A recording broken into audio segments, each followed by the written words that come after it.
evening and welcome back. This is the second podcast, or the SphereCast as we're calling it. And I am storming a teacup. I'll be hosting tonight's podcast, and I'm joined by Kaiser Dragon and Jessikyaa.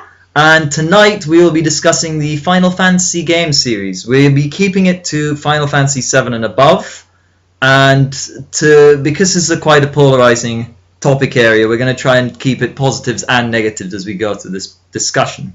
We might go back to the older ones in a future episode, I think. Yeah, I think it's something that we can do later on, but including them does sort of broaden it up a little too much. So the first question that we'll be looking into tonight is, just to start us off in a light way, what are your favourite installments in this series? Which games did you enjoy the most? My one, it'd probably have to be Final Fantasy VIII. That was my favourite. I think it had to be because it was the first one I ever played. You know, that's what got me into the series when I was playing it back in when I was in school. So yeah, I think that was the primary reason for me with that one. Okay, Jessikyaa? 10-2, also because that was the first one I played. And actually, I didn't actually need to play 10 to understand the storyline. It was quite light-hearted in a sense, and yeah, it was quite fun.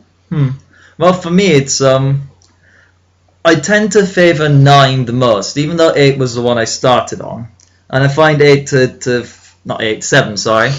That one had a lot of depth, and I can see why it's rightly highly ranked. But 9, I just ended up enjoying the characters a lot more. It was a lot more relaxed, even though the overall story was the same as most Final Fantasies. It had a different packaging, and it just felt like a lot more enjoyable game. So 9 would have to be my favourite. So carrying on from the idea, Final Fantasy VII, it is quite often considered to be the best game in the series, always trumped, sometimes is the best game of its generation. What are your thoughts on this? I mean, this is a difficult question. Why is 7 regarded as the best one? It seems to me that it's a large number of factors are played in this. It seems to be like it's either the characters, the story, the time, the times of when it was sort of a graphical masterpiece for its time, when it was originally released back on the PlayStation. Because I remember it was originally supposed to come out on the 64 originally. Most of them were all on Nintendo systems up until that point, and then they had the fallout with Nintendo and jumped to the PlayStation, and then seeing what it could. The technology that was the upgraded technology where it moved on to discs from the cartridges was a noticeable improvement, and it was definitely something that people took notice of. So that could be. I think that's one step that's probably an overlooked one, is the graphical powers that was available at the time. But for the general idea, I think the characters were one of the main reasons. They seem to be the most memorable of the series. That's what I think. What do you think? I guess because it's one of the oldest ones that most people remember. They go back to 7 or 8, not rather than 13. I guess maybe they see the problems with the newer ones too much. But the characters are quite memorable, and it's always the same few characters like Vincent, Yuffie, Tifa, Cloud, and it's quite a nice game to play, I guess.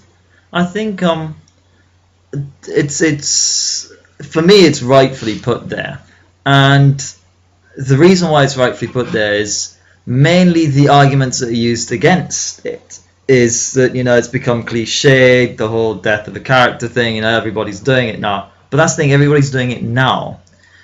Not a lot of games did it back in the day. A lot of the story elements they have in Final Fantasy VII, they're copied now and they're used now, but they were never widely used back then. And Final Fantasy VII was one that really encapsulated a lot of the more shock factors, with Aerith's dying, with a lot of the story elements, the way it's sort of this overarching plot with the world being essentially destroyed by a greedy company. All of these things, they do appear in some of the games before it, but Final Fantasy VII managed to encapsulate it in a really nice game that really worked.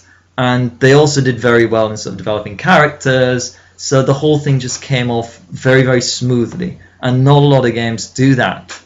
Well, not a lot of games did it so much back then.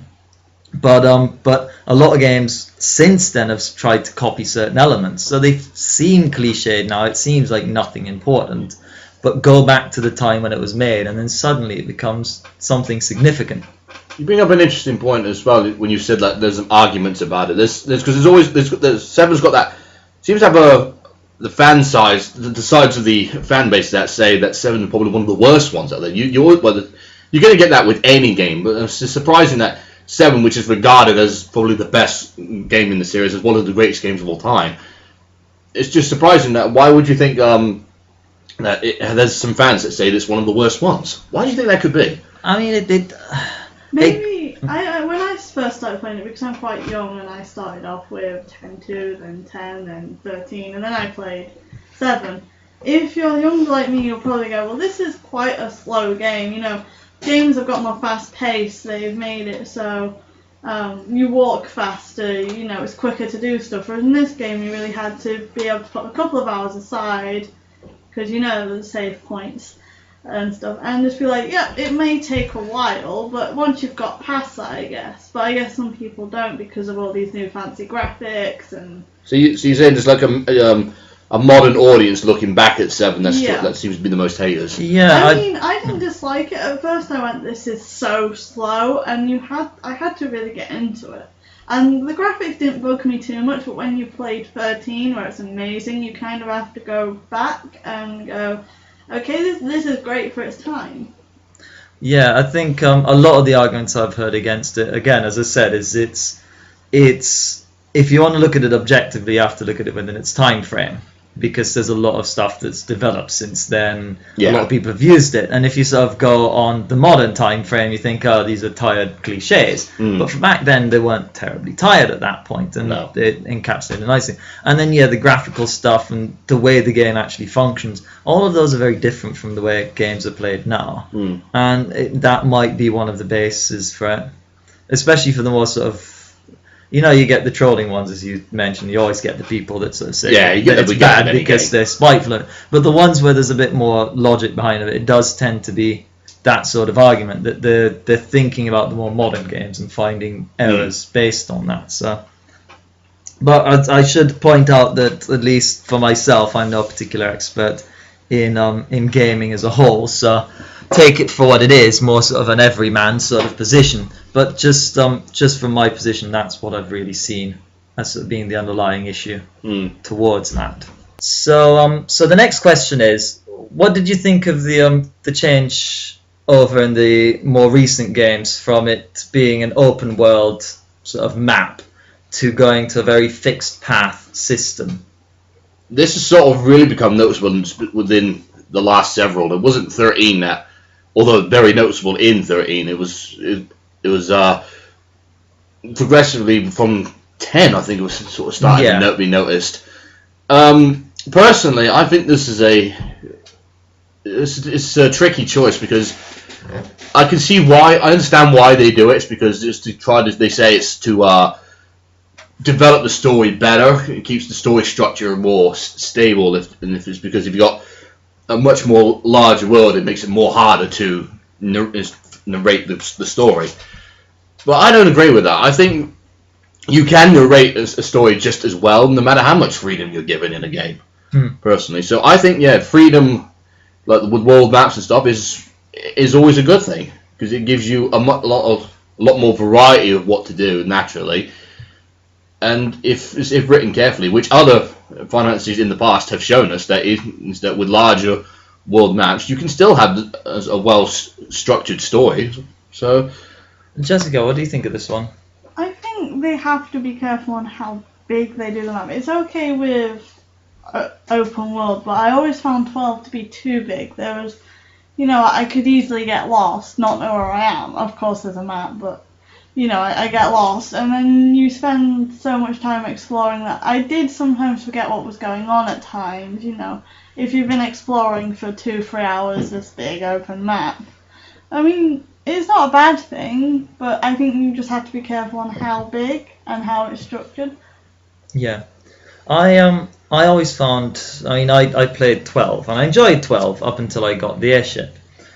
And Wait, then I was, you get an airship in that one? yeah. At the very end you get an airship, and Oh, yeah, I got to that point, and I was prepared to go and explore the map, because I thought at least they'd do like 10 where there was a few points I wanted to go back to visit. Yeah. A few, 1 or 2 new points pop up. 10 did quite well for that, which is why then I never felt too bad about 10. But when I hit that with 12, I looked, I found no new points, and then ended up going online and checked, and there were no new points. I had to go back to the old points to physically get into the new points before I could travel there with the airship. And it just became, there is no point to have an airship. You might as well have just a fast travel system. That was it. And that sucked out the end game fun. I've never completed 12 because of that. Because I'd like to have my nice relaxing. That was the general purpose of the airship, was to go out and explore new areas that you wouldn't have been able to access with any other mode of transport. Yeah. So that's that to me has been a crippling blow to it. Yeah. But following on from that, it's another change that we've seen over time, is the lack of mini games. 12 did this, where the mini game, like the real mini game to play, was just more hunting. And the monster hunting side quest, yeah. And I found that just again sucked the fun out of it, whereas previous installments had card games. What are your thoughts on this? Because I know some people do like sort of having a bit of variety on the hunting stuff. Go back to 12. The monster hunting quest was good for what it was. It was like, if you wanted a challenge for for your battles and your characters, that's fine. But as an actual mini game, no, that it doesn't qualify as that. It's just a side mission, kind of like the monster arena was in 10. That's all fine and good and all. But so did you want to speak? No, carry on. Oh, I will then. So the mini game was like in the old was like Blitzball and Triple Triad and what's it in the card game in 9? What was that a name? 9 was actually development of Triple Triad, and they really did. I know it's been so long since I played 9. Yeah, 9 was a development of Triple Triad. I really did enjoy it. And they had, of course, the gold sorcerer in 7. Yeah, that had like the chocobo races and stuff. There was. You had plenty to do there, and each one of them was, again, had its own identity, so you know what you were doing, and you enjoyed it for what it was. Yeah. But saying that, though, I'm just saying this personally, the Blitzball in 10, well, the concept of it was great, the idea behind it sounded good, but I think the execution of the game just was really, really lousy, because by the time, when you're playing it's one of those things where it's fun at first, you're like, oh, this is really good, and then you play a few games like, oh, for fuck's sake, do I have to really fucking play this again? What's your views then, Jess? The most memorable mini game I played was in 10-2, where you give LeBlanc the massage. That's always you would think that, wouldn't you? That's always quite funny to listen to. 12 I never played Monster Hunter. The first one where you had to do the monster looked interesting, but I always found sometimes if I didn't grind enough, the bosses and the actual monsters in the game were enough of a challenge. I didn't want to go fight more. And then in Final Fantasy, I can't remember. I haven't played that one. Final Fantasy, I can't remember. I haven't played that one yet. You do. There is a small game that you can play with the Chocobo, which is there's stuff hidden on Grand Ports. There's stuff hidden you get on a Chocobo, and when you get near it, it does something. It's not that big a game, though. It's just well, sometimes you might find this, so you could make a game of it. And then you have Titan's Trial, which is a lot more fighting.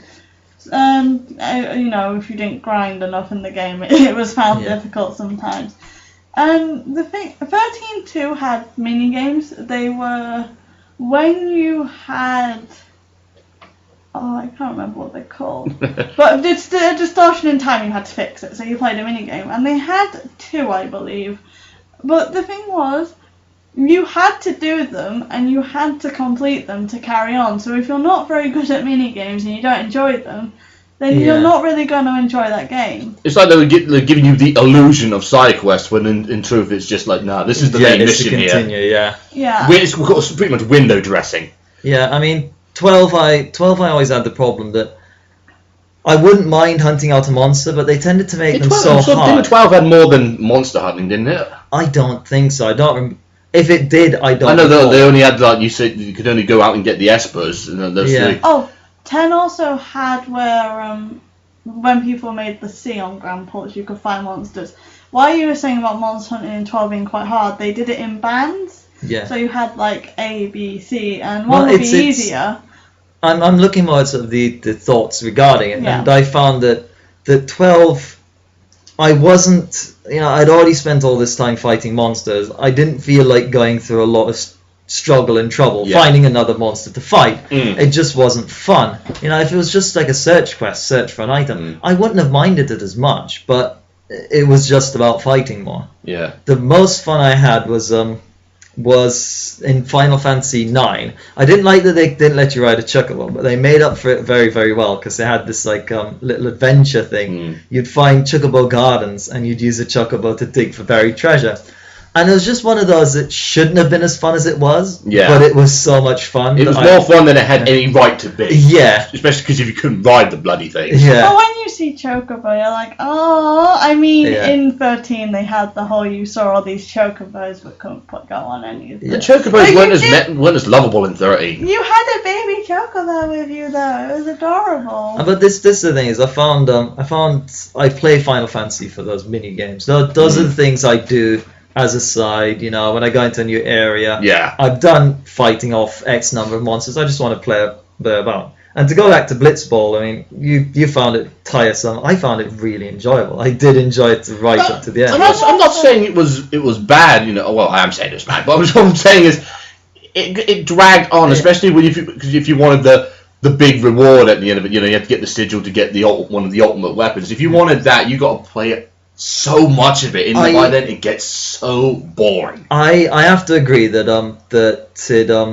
I understand the position of people who didn't enjoy it, but it was a bit. It was one of those ones that was a bit polarizing. If you found the right way to enjoy it, you would enjoy it. Yeah, you can enjoy it if you was like if it just didn't playing click. it. Yeah, if you're just playing it for like the odd burst. It probably didn't help. I got the best defender in the entire game, like really early on. I think everyone did it by this point. I looked at it, and when you initially build your team, you can actually get some really bad players. And I just think if somebody got even one of those bad players, because I lucked out and got the mid-range to the best ones on my team. I got no bads. Yeah. But if you got a bad, it didn't end up being such a struggle. I think that's going to be always an issue, because naturally when you're doing Blitzball and you know what the main prize is, you're going to naturally want to get the best players on your team. Yeah. And when you do, most of the time it's not a challenge to you, and I think that's another reason that it gets boring. But again, you're gonna want to do that because you just want to get it over with, because you want the main prize. Yeah. So, but yeah, I think I personally think the change to having less mini games and having fighting angled ones is bad. But what do you guys think? Has that been a negative for the Final Fantasy series for you? I think it has, because if I just say, going back to like 8 with Triple Triad again, it was one of those that seems to be polarizing as well. But I think for the most part they got it right, because at least as best as they could, because it was quick. Each game you play was it was over in a couple of minutes, and at the end of the day, it wasn't compulsory to play like Blitzball was. We had to get the main prize for the ultimate weapon, but if you do play Triple Triad, you are well rewarded for it, because when you refine the items from the cards, they give you some really good stuff. But again, you didn't have to. But I think, again, what made it good was was the time. It didn't take you long to play a game, whereas Blitzball can take you about several minutes to play. Yeah. Jessikyaa? I find, because I'm from a different generation, I never got the more mainstream generation. I never really had the mini games like even in 10.2. The mass charging was compulsory. But I always liked, there's nothing wrong with them being compulsory. They're actually quite a nice break from fighting. Sometimes I did find that, having minigames of fighting was tiresome.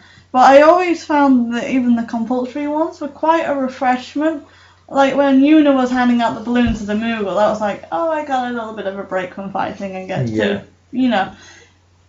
I guess because I'm also from a different generation, I could have played Blitzball, but I grew up with some of the more recent ones. Yeah, so it probably is a comparison sort of thing, If you grew up in the age where it's been different, then you've got, you're a bit more accepting of that. And, it could just be that we're all farts and we haven't gotten on with the times, but... Speak for yourself. I guess because I never played 8 and 9. I Yeah, played 7, but never got far enough to play the mini-game. Well, we had Golden Saucer, but that was difficult. So, I think, but overall, if I had to give a genuine answer for this, I think, like I said with 8 with Triple Try was again polarizing.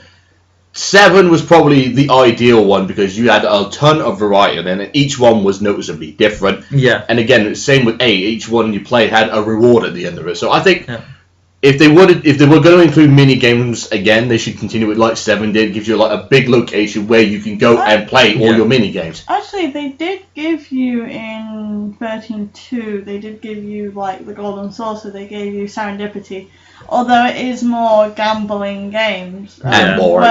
Where you had, you can either get a chocobo and race it, which is, getting chocobo is really, really hard, or you can... You could just argue they did that. It was 7 was well done. Yeah. Let's put it back in again. Yeah, you get a bit of that. But I think generally the lack of games, at least for the older crowd who's invested in the series, has been a negative for them. Yeah. The newer crowd, I think it's a matter of lack of comparison, but as Jessikyaa pointed out, that just having that difference from the fighting really does make for a much more enjoyable experience. So then the next thing is it's a hallmark of the series is the way the series always changes its leveling system. What are your thoughts on that? The way combat's conducted and the leveling system always tends to change in Final Fantasy. How is that to you an important aspect, or is that something you'd actually prefer they didn't do? It depends on which game, I would say, because some people go, I hate this system, and then they go, but I like the rest of them. I guess because they're changing it, it's giving something refreshing, but there's always going to be that one that they don't like. So, it's like a mixed bag. Oh, I like all those games, but this will just be the one game that I don't gel with on the battle system. Yeah. It's a difficult one because the older ones, but I grew up with the older ones with the turn-based system, and then 10 seemed to be a lot more noticeable where it changed it straight into the time-based system. I did find that relatively enjoyable. It wasn't the worst system they've come up with. Yeah. So the 10 really didn't change all that much. It's like it kind of evolved it. Whether or not that was for the good or the good thing or a bad thing, that's up for debate.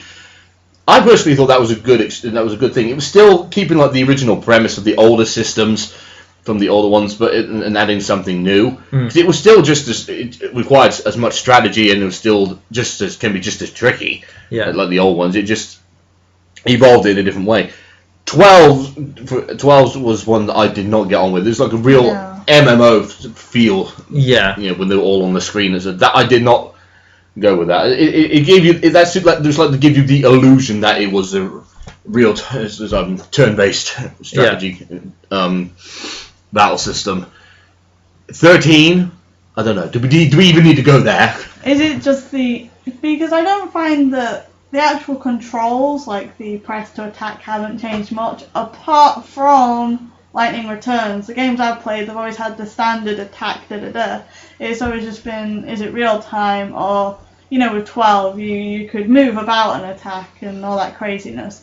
And what I think is, I guess it's the auto battle in 13 which gets a lot of people, they really like it, but then some people are a bit torn because it takes away some of the strategy of learning what these monsters, you use Libra and then you can decide, but it takes away the whole remembering it, I guess, and that's the fun part, going, how do I kill this monster? Yeah. Because I relied on it far too heavily, admittedly, because it was very convenient and it was the first button there, so it's, it's really Lightning Returns that I found the biggest difference, which is hard to get to grips with. I find 13's battle system was a really weird one. Going back to like these, you say about the fans being modern on the older fans, because I read, and I could be wrong about this, but still feel free to correct me if I am. The critics, like the professional reviewers, notice I'm using quotations here. Professional reviewers say that the battle system was probably one of the best bits about the game. But everywhere I've read and people I talk to, other fans, they say, what are you talking about? This battle system sucks. This is the worst part of it, and I can see why. I mean, it might be because of how the leveling system, you got the paradigm shifts.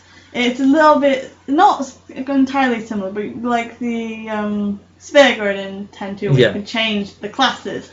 I guess that's one of the things where they have the paradigm shift, so you could immediately switch to a medic if you needed a medic and then go back onto a full assault on the monster. I guess that's a good thing.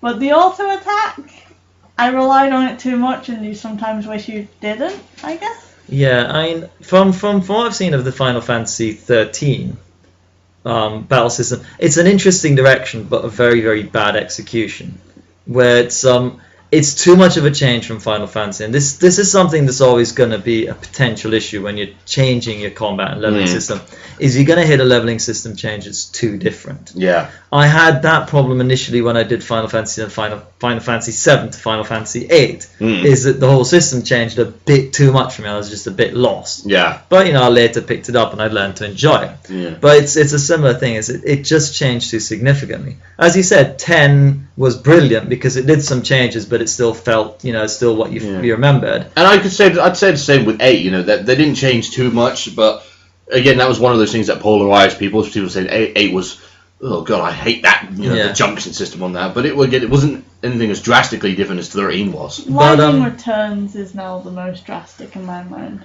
But getting back onto my point, if I can remember it now, once you get past 10, they try and do some new different things, but what they ended up doing was going in a completely different direction. Now there's change within a particular path, so you keep the path familiar, and that's how Final Fantasy's done it before. And then what they did for 12, they ended up taking a brand new path, the more move around in combat thing. Yeah. I didn't mind that as much, but I can completely understand people who found it really, really frustrating and annoying, because it is when you're expecting a Final Fantasy style combat system. Yeah. And this is where they have some trouble. And it doesn't feel like you're playing Final Fantasy anymore. And I mean, Jessikyaa has this, and this is the reason I think why Lightning Returns bugs her. When I look at Lightning Returns as a combat system, I think this is absolutely brilliant. I like the idea behind Lightning Returns combat system. You're interacting more with the enemies. You're making sure that you're doing your stuff in the right way. It's a lot more strategy. It's almost as if they tried to fix what 13 did wrong. But the problem is they went on a completely new rail. Yeah. So you've gone the original rail, you've gone the 12-13 rail, and now you've gone onto a brand new rail. And that's why Jessica's having that juxtaposition where it's completely changed on her now. It was more it's part of a series, and when it's a series, although they have changed stuff in series, it's only been the sphere grid. Yeah. Whereas in Lightning Returns, there is no sphere grid, it's just outfits and weapons, well, like the dress spheres, But just the attack system was, I know how to attack in these games. Oh, no, I don't anymore. And this is supposed to be the same part of... But that's what I mean. It's like the reason I had the problem going from 7 to 8 is because I was expecting it to be the same and they changed it. It wasn't such a bad thing when I was able to come back because it was still on the same rail. When you go onto a brand new rail, it becomes a lot harder for you to adjust to it and eventually accept it. And that's where some of the new people have had some problems, I think. And definitely where Final Fantasy 13 system fell short, because it could have been better, and there's some execution issues. But the bottom line was it started a brand new rail. You had less agency in your combat, whereas you're a lot more used to being. Well, look at it this way, because here was what I think 13 went wrong, was the fact you had no control over how you were planning to attack, because you did have the option of manually inputting your attacks in there, but nobody was going to do that, because it took you far too long to say, I've got to scroll through this, or use that one, then use this, or use that. Yeah. Whereas, it was just too fully automated. You did just like, I'm not doing anything. The computer is playing out all the battles for you. I would have had a better system of that, I think, with the whole moving about. You had to be... It wasn't as some MMOs where it does make so much of a difference, but it could have if they did it like that. Put more on the movement. So that was the ultimate weakness with 13. You felt there was no strategy to agency, it. What about the actual leveling systems? Which one was your favourites? Leveling system wise, so let's see. Take your time. Go on. So in 7 you have the materia. Yeah, I think 9 was one of my most enjoyable ones because you learned stuff from your weapons, and then once you'd learnt it, you then had it when you took the weapon off. Yeah. So it gave you something else to enjoy about getting the weapons. You might get a weak weapon, but you'll equip it because it's got something you want. It's got a spell like sleep or something. Yeah. And that's what I enjoyed about it, because it suddenly made every weapon you found potentially useful for you. You know, you could have a weapon that wouldn't be an upgrade, more damage for you, but they could put a weapon with a spell that you'd want in a box. Yeah. So you always felt like you were properly rewarded. You know, the Chocobo quest, you know, if it dug up a weapon, I wasn't worried. It didn't have to be better than my current weapon. It might have something on it that I didn't have. So it was a really interesting way of doing it. I really enjoyed that. Yeah. That sounds quite nice. Yeah. It does. So, but what about you? What was your favourite leveling system then? I think for me it had to be 10, as mainstream as that sounds. But you can see why. It's because it felt like you had complete control over how they grew, especially when you started out the story before you got like to the end and stuff. Each character, you could see how each character grows in their own unique way. Like Lulu would be like, you could see how she evolves as the Black Mage, and then Orin evolves as the Warrior and so forth. But then later on, when if you want to maximize your stats with the Monster Arena, you had full control of how you wanted it to be laid out, how you wanted it to go. Like, do you want this amount of HP, or do you want to go up with this amount of strength, and et cetera, et cetera. Yeah. It was laid out for you. You felt like you had complete control over how you wanted your characters to play. I always found, because I know some of them have, they've put it so they have paths that are more desirable to go down for certain characters. But when you got to not the main, the playable characters, but aren't necessarily the main ones you'd think about, I was always uncertain which path do I put them down, because you know Tidus's path, Lulu's path. Lulu's a Dark Mage. If you don't want to be a Dark Mage, fine, but I'm pretty sure you put it down as Dark Mage. She's good at that. But then you have someone like Kamari, and it's like, where do I put you? Well, I think Kamari, for this particular leveling system, he was meant to be sort of the every character. He chose exactly what he wanted. But what was your favourite leveling system then? It's actually really difficult, because I find simplicity is always quite important in that.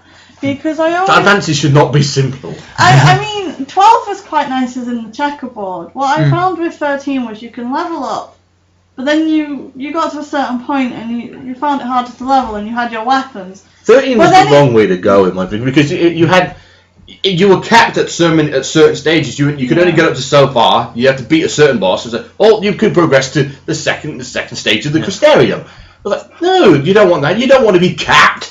Yeah. That's not how it works. So which one's your favourite system though? 12 was interesting. The license boards. Again, to me, I felt like that was too restricted. There was only so much you could do with it. Yeah, I guess. I mean, 10-2 was fun with the little outfits.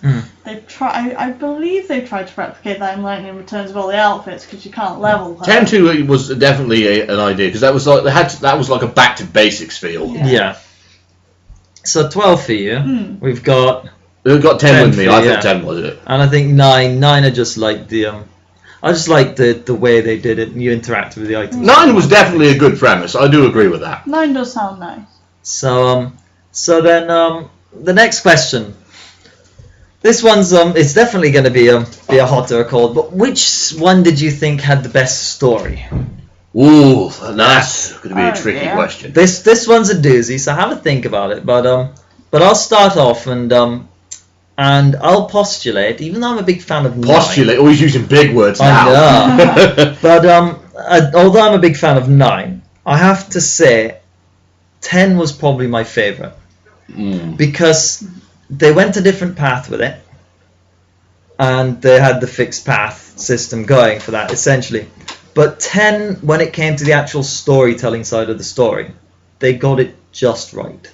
And the story is really engaging. It was complicated enough to make you think along the way, think about what could be causing this and whatnot, and then answered those questions. Yeah. So you really felt like you engaged with the story. You had a chance to probably interact with the story, and then the story wrapped itself up. And that's what I particularly like. Some of the other installments, it either took a bit too long to explain certain aspects of the story, or or it just didn't explain it sometimes. Like Final Fantasy VII was an absolutely brilliant one, but it did get a bit too deep, a bit too complicated. I was losing track of who was a soldier, who was being played around with Shinra.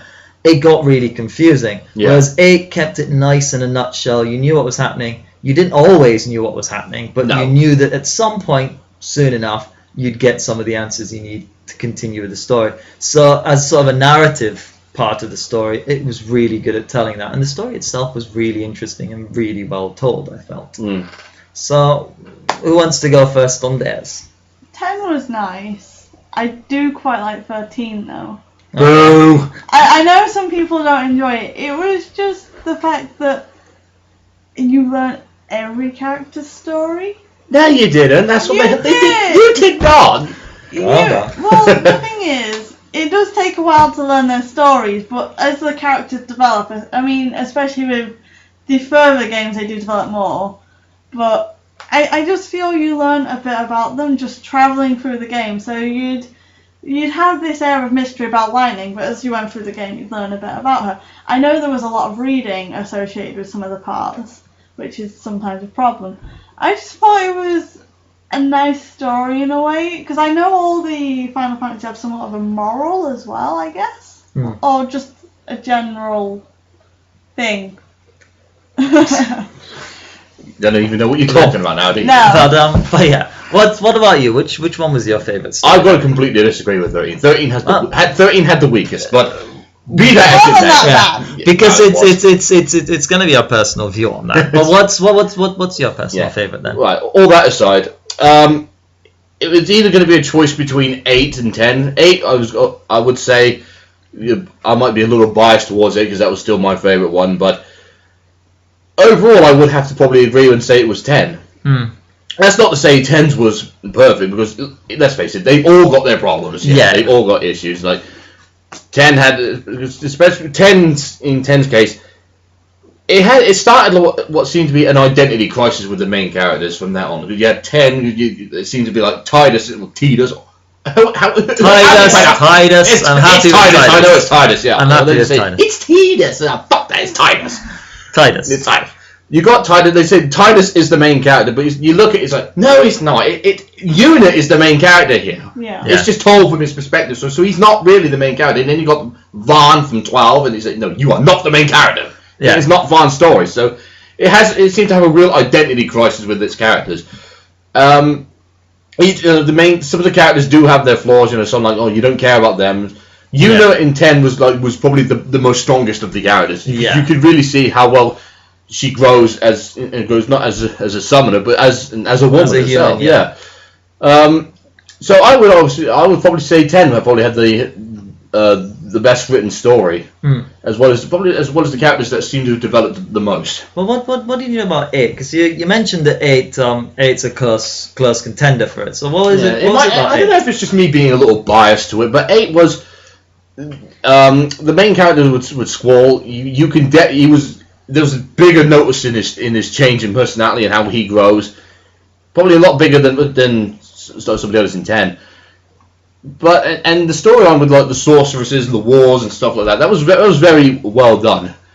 It seemed to look quite a bit more darker than 10 was, but even the 10 was pretty dark in itself. But I don't know. 10 seems to be the you seem to care the most about the main characters than you do with 8. I think with 10, as I mentioned, it worked because they tried something new. The way the narrative was told by condensing things, making it quite point to point, and that definitely played out in its favour. And it's markedly shorter, which is why I never was problematic with having 10-2, because it always felt like it ended halfway through a normal Final Fantasy game. But I never felt like I'd missed something out in the story. It felt satisfying when it finished. I felt 10-2 was, in respects, not needed. I thought 10 ended fine. It just felt like when I first heard about 10, it was like, are you only releasing this because all the fangirls were whining that Tidus died?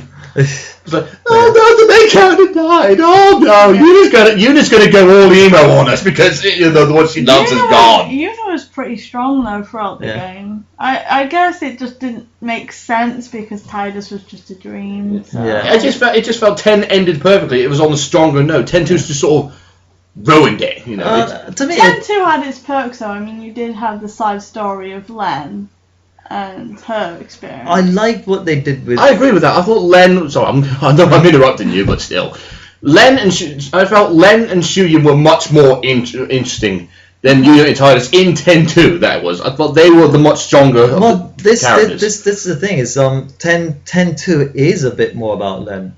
It's 10-2 is more okay. There's some more background to this story. Yeah. Let's tell a narrative that covers that. So again, I didn't quite gel with the dress spheres and the way the whole thing started. It was Len and Shuyin's story told from Yuna's perspective. Well, that's the thing is that in that respect it worked perfectly. It gave you the full narrative of exactly how things happened, because that was one of the bits where they never quite explained, and it worked for the original narrative because nobody really knew how it started. Yeah. So you couldn't explain it within that world.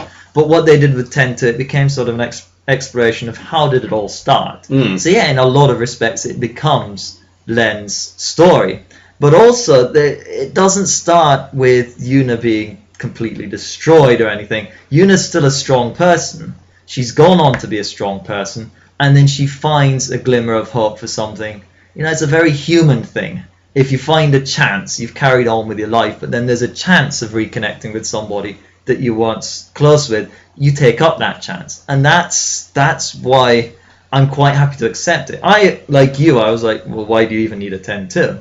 But then as I learned about the story, I just thought, it's not as bad as it seems. They've done well with what... I do see what you're saying, but I don't agree with it completely. I felt like Yuna was she was much more stronger without him. I just felt like when she found a glimmer of hope that he's around, it's like all of a sudden, oh no, I've got to find it. So she becomes too dependent on him. It's like she was much more of a stronger individual on her own, in her own right.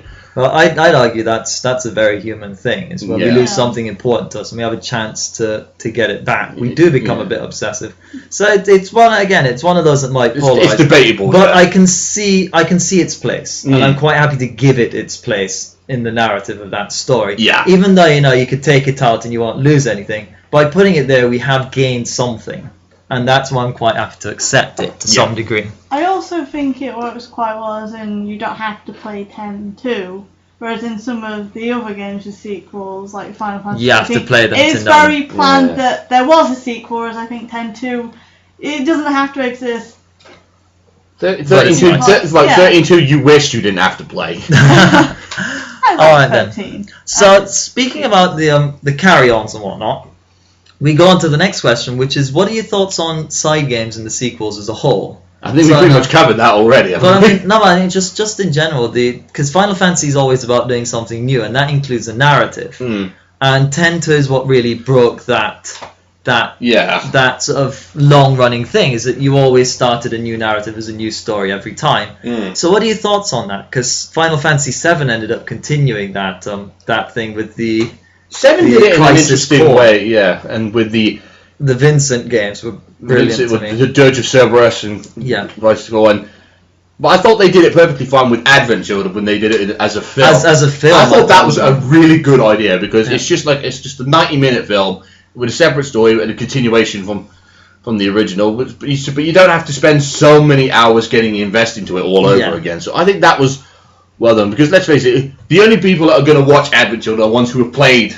7, isn't it? So they know going in there what the whole story is about. And because Advent Children was different medium, it was easier for them to keep it exactly what they wanted it. Yeah. They dressed it up as, we're continuing the story and this. No, we're just there to see Sephiroth and Cloud go and have a badass fight on the remains. That's all it is. Just to build to have some big ass sword fight. Ultimately, everybody went into that. Or at least anybody I knew went into that wanting to see that fight. We wanted to see visually what we'd done in the games. Yeah. We wanted to see that. We just want to see it on the big screen now. Yeah. In beautiful graphics.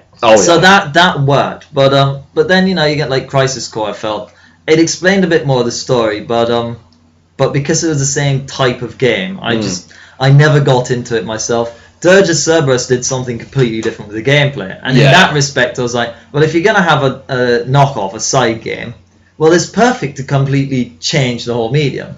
It's like, again, if Lightning Returns wasn't billed as a sequel, but as like a side thing, Yeah. a complete side, then it'd be a lot easier to accept its differences and how it changed the whole way it was staying. So I think Dirge of Cerberus worked for me in that respect. But generally, my view is I don't really like them. To me, I don't either. Because I think I just felt half the time they're not necessary. Well, it also sort of encourages that sequel thing. And Final Fantasy is already a very deep sort of game anyway. You don't want to leave gaps for a sequel. You want to tell your narrative there and then and make sure everything wraps up. But what's your view on it? They're always going to have plot holes, and 10-2s isn't as big as to decimate the whole game. 13 though is the only one I've played 10-2, and then 13 is the only one I've really played, 13-2 Lightning Returns. All I can say is sometimes it's very confusing as you'd have one type of world, and then something happens in the world, but it never quite explains why. Like, you get a new goddess, well, why wasn't this goddess ever acknowledged before? And then in Lightning Returns, it's something happens massively. It's so, I don't want to give any spoilers, but it makes no sense to me.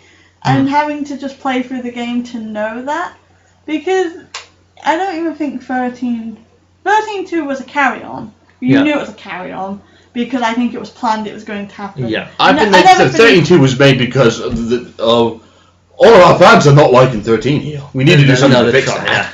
No, but the whole, there's gates with, you had to open the gates. These gates, where did they come from? That kind of thing. It's a case of it making more questions than it answers as a sequel. And generally, I guess Crisis Core succeeds in that it just answers the questions that you had. And I guess that would be a much better way to do a sequel, is not ask more questions, but just have it wrap up stuff. Yeah. But again, something Dirge of Cerberus did quite well. It started to sort of explain Vincent's story, which you never get that much of. That's true, yeah. So it was quite which is surprising, considering he's one of the more popular characters of the game. Admittedly, it did answer some questions in 13-2. Yeah.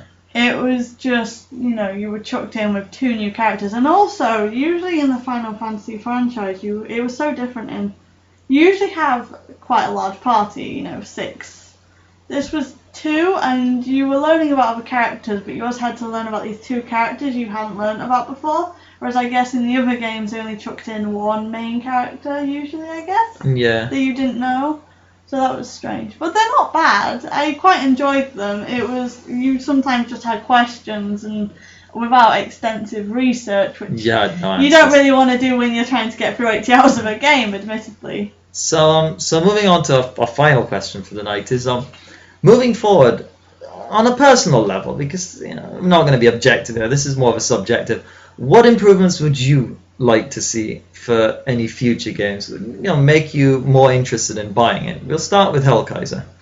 Personally, they should... The biggest mistake 13 made was, it's like they focused more on how good it looks, whereas not so much as making it good, if that makes sense. That's the main problem. The next one should concentrate on actually being good, not so much as how can we make it look so flashy, entertaining, and stuff like that.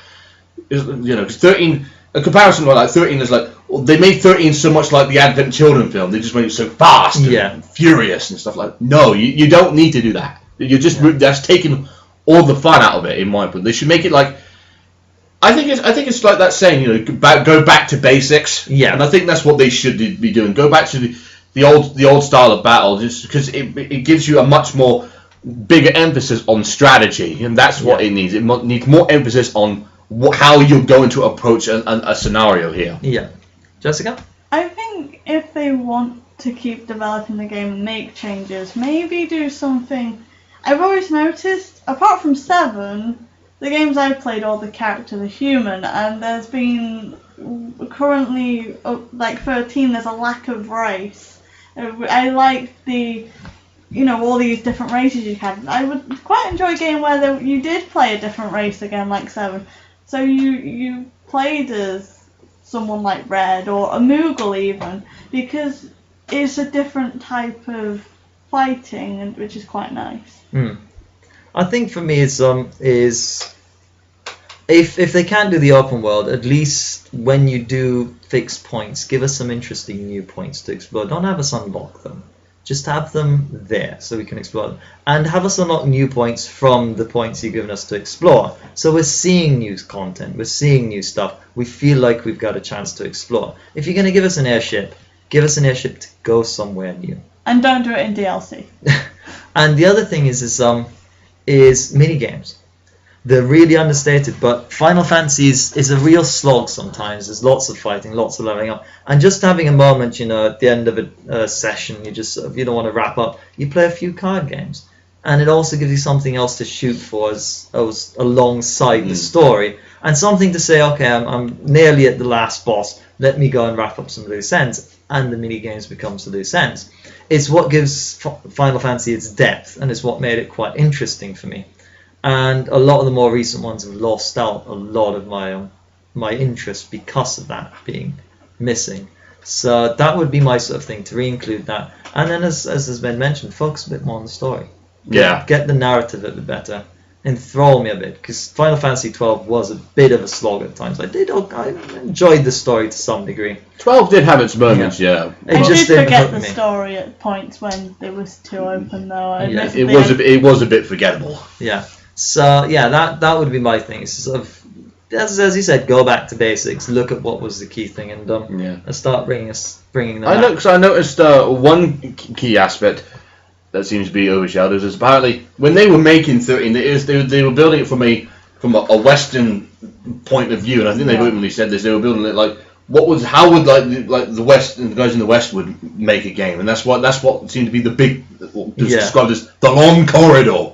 Seemed to have come from. It's like, no, don't make it from our perspective. Don't make it like, oh, how would we please them? Make it like, so how could we please, the audience we've already built. Yeah, your current audience. Don't go thinking, oh, how are we going to make a new audience? And definitely, as Jess pointed out, do some more Boogles, bring back the Chocobos. There's a lot of stuff that makes Final Fantasy. A lot of that comes from the fantasy side of things. Give us some strange creatures, not just enemies. That's the point, yeah. And playable ones. So you could, because you walk around in 12 and go, he looks so cool, but I'll never play as one of those. Yeah. That's an interesting point. Now, I felt like the later titles become a lot more sort of realistic and less of the fantasy world. You're not just like, it's just like I'm going to a flashier part of the planet, not to this diverse, fantastic Wonderland kind of place. It's like nine was brilliant at that. You've got flying machines, but the reason they fly is because of this mist. Yeah. Oh, we've killed what's causing the mist. Then we can't fly anymore. Ah, yes, about that. It makes sense. Yes. What's happening makes sense. And a lot of the newer games, you tend to lose track of that. It starts to make less and less sense. And I guess that's probably maybe in part due to the idea that they can make a sequel for it, so they're not putting as much emphasis on wrapping it up and making sure everything works.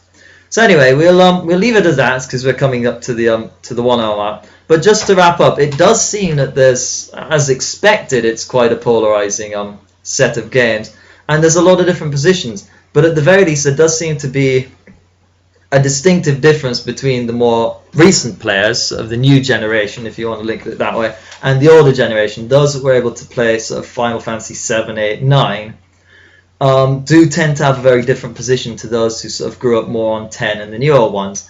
And that could be an underlying issue with how the discussion happens around these things, because each one has a different viewpoint. Yeah. So some things that the newer generation would quite happily accept because they found it enjoyable with the new games. They don't have the older games to compare it with, but that might actually be an Achilles heel for us older players, in that we're not able to appreciate some of the good points of the newer games because we're too busy comparing them with the older games we've had. Absolutely. And that is to some degree Square Enix's fault as well. I always tend to fault this. I had it with Dragon Age 1, and then the second one they brought out, they changed the combat system and the way the whole game plays. And I wouldn't have minded if they started a new franchise, but I was in Dragon Age for the Dragon Age combat when they changed it. But all of that aside, it does seem to be there are two very well defined positions that you can take on these things, and that's an interesting discovery of this discussion. So we'll leave it at that, but there you've got our opinions on Final Fantasy and the whole series, and for what they're worth. Yeah, and, I mean, sound off in the comments of of any views you have, anything you agree or disagree with us, especially at the more sort of the broader perspective of this sort of 2-generation thing. Does it really work for you? Have you played some of the older games and you're part of the new generation and sort of view the older games as too slow? What is that view of somebody from the new generation looking at the older generation games? Is it the same way the older generation looks at the newer generation games? So that could be an interesting thing to think about. So yeah, going forward, enjoy what you can about Final Fantasy. Understand that, some games, like Jessikyaa did enjoy Final Fantasy 13. Some of the older fans didn't. Understand that is a bit polarizing, but don't stop enjoying it. If that's a game you enjoy, understand why you enjoy it, and if you have to discuss the matter, discuss what you enjoy most about it, knowing that the person you're discussing with it might not have found those points as particularly enjoyable as you did. Every game has its positives and negatives. Yeah, no game is perfect. Yeah. So, sounding off, this is Storm in a Teacup. I'm Kaiser Dragon. I'm Jessikyaa. And we are Sphere, and I hope you've enjoyed this SphereCast, and we'll see you next time. Bye bye.